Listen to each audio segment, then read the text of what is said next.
Germany, England நாடுகளுக்கு சுற்றுப்பயணம் மேற்கொண்ட முதலமைச்சர் மு.க.ஸ்டாலின் ஏறத்தாழ 15,000 கோடி ரூபாய் மதிப்பிலான முதலீடுகளை ஈர்த்துள்ளார்.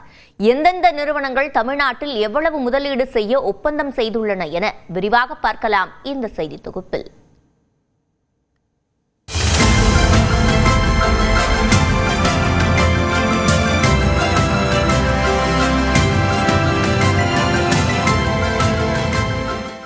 முதலமைச்சர் மு.க.ஸ்டாலின் தமிழ்நாட்டிற்கு தொழில் முதலீடுகளை ஈர்ப்பதற்காக ஜெர்மனி, இங்கிலாந்து நாடுகளுக்கு 7 நாட்கள் அரசுமுறை பயணமாக கடந்த 30ஆம் தேதி சென்றார்.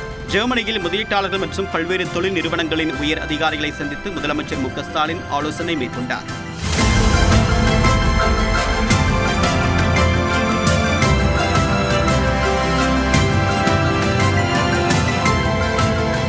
இதில் முன்னணி நிறுவனமான நார்பிரெம்ஸ், நார்டெக்ஸ் குழுமம் மற்றும் EBM பேப்ஸ் உள்ளிட்ட 26 நிறுவனங்கள் தமிழ்நாட்டில் 15,320 பேருக்கு வேலைவாய்ப்பு வழங்கக்கூடிய வகையில் 7,020 கோடி ரூபாய்க்கு முதலீடு செய்ய முன்வந்தன. குறிப்பாக ரயில்களுக்கு பிரேக் தயாரிக்கக்கூடிய நார்பிரெம்ஸ் நிறுவனம் 3,500 பேருக்கு வேலைவாய்ப்பு வழங்கக்கூடிய வகையில் 2,000 கோடி ரூபாயும், காற்றாலை டர்பன் தயாரிக்கக்கூடிய நார்டெக்ஸ் குழுமம் 2,500 பேருக்கு வேலைவாய்ப்பு வழங்கக்கூடிய வகையில் 1,000 கோடி ரூபாயும் முதலீடு செய்ய ஒப்பந்தம் செய்துள்ளன. மேலும் எலக்ட்ரிக் மோட்டார்களை தயாரிக்கக்கூடிய EBM நிறுவனம் 201 கோடி ரூபாய் முதலீடு செய்ய ஒப்பந்தம் போட்டுள்ளது. இது தவிர Vensys Energy, Bella Premier, Happy Hygiene, Pulse, Weizmann India உள்ளிட்ட 7 நிறுவனங்கள் 9,000 வேலைவாய்ப்புகளை உருவாக்கக்கூடிய வகையில் 3,800 கோடி ரூபாய் கூடுதல் முதலீடுகள் செய்ய ஒப்பந்தம் போட்டுள்ளன.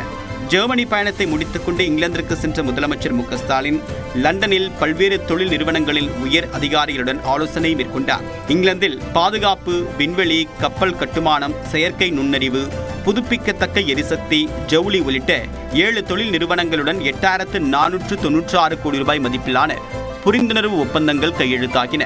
இதில் இங்கிலாந்தை தலைமையிடமாக கொண்டு இயங்கக்கூடிய ஹிந்துஜா குழுமம் தமிழ்நாட்டில் மின்சார வாகனங்களுக்கு பேட்டரி தயாரிக்க, எரிசக்தி சேமிப்பு மற்றும் சார்ஜிங் நிலைய உள்கட்டமைப்புகளை மேம்படுத்தக்கூடிய வகையில் 1,000 பேருக்கு வேலைவாய்ப்புடன் 7,500 கோடி ரூபாய் முதலீடு செய்ய முன்வந்துள்ளது.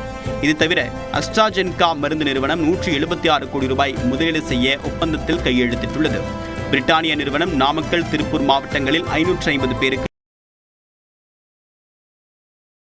முதலீடு செய்ய முன்வந்துள்ளது. வில்சன் பவர் நிறுவனம் 543 பேருக்கு வேலைவாய்ப்பு உருவாக்கக்கூடிய வகையில் 300 கோடி ரூபாய் முதலீடு செய்ய ஒப்பந்தம் போட்டுள்ளது. மேலும் சென்னையில் உள்ள லாய்ட்ஸ் லிஸ்ட் இன்டெலிஜென்ஸ் நிறுவனத்தின் ஆலையில் கூடுதலாக 200 பேருக்கு வேலைவாய்ப்பு வழங்கக்கூடிய வகையில் விரிவாக்கம் செய்ய அந்த நிறுவனம் புரிந்துணர்வு ஒப்பந்தம் போட்டுள்ளது. இது தொடர்பாக முதலமைச்சர் மு.க.ஸ்டாலின் தன்னுடைய எக்ஸ் பக்கத்தில் ஜெர்மனி, இங்கிலாந்து பயணத்தின் மூலமாக 33 புரிந்துணர்வு ஒப்பந்தங்கள் மேற்கொள்ளப்பட்டு 15,516 கோடி ரூபாய் முதலீடுகள் ஈர்க்கப்பட்டதாகவும், இதன் மூலமாக 17,613 இளைஞர்களுக்கு வேலைவாய்ப்பு உருவாகும் என்றும் தெரிவித்துள்ளார்.